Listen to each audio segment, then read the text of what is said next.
मित्रांनो, कोथिंबीर उगवून 10 ते 15 दिवस झाले असल्यास नेमकं कोणतं खत व्यवस्थापन तुम्ही आता पिकामध्ये करू शकता? तर मित्रांनो, जर तुमची कोथिंबीर पेरून 10 ते 15 दिवस झाले आणि कोथिंबीर उगलेली आहे, तर तुम्ही आता त्यामध्ये 19-19-19 या खताचा वापर करू शकता. या खतामुळं आपल्या पिकाला चांगली क्वालिटी येते, हिरवळपणा येतो आणि चांगली वाढही होते. याचे नेमके फायदे काय होतात? तर नंबर 1, आपल्या पिकाला हिरवळपणा चांगला येतो. मित्रांनो, या खतामुळं आपल्या पिकाला नत्र चांगलं भेटतं. नत्र चांगलं भेटल्यामुळं आपल्या पिकाला चांगल्या पद्धतीचा हिरवळपणा येतो.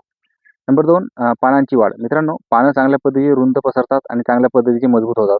सोबतच पानाला चकाकी येते, झाड हे हिरवेगार आणि सोबतच चांगले फुटवे फुटतात. त्यामुळं झाड हे झुपकेदार असं चांगल्या पद्धतीचं बनत असतं.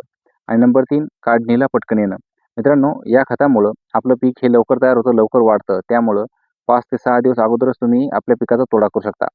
जर हे 19-19 खत तुम्ही तुमच्या पिकामध्ये सोडणार असाल, देणार असाल, तर कशा पद्धतीनं, कोणत्या प्रमाणात देणार? जर तुम्ही आता स्प्रे घेणार असाल, तर ते 75 ते 100 ग्रॅम प्रति 15 लिटर टाकी या प्रमाणात तुम्हाला ते मिक्सर करायचं आहे आणि नंतर त्याची फवारणी तुमच्या पिकावरती घ्यायची आहे. आणि जर तुम्ही ठिबकद्वारे सोडणार असाल, तर 3 ते 5 किलो प्रति एकर या प्रमाणामध्ये तुम्ही ते सोडू शकता. याचे चांगले फायदे तुमच्या पिकामध्ये दिसून येतील.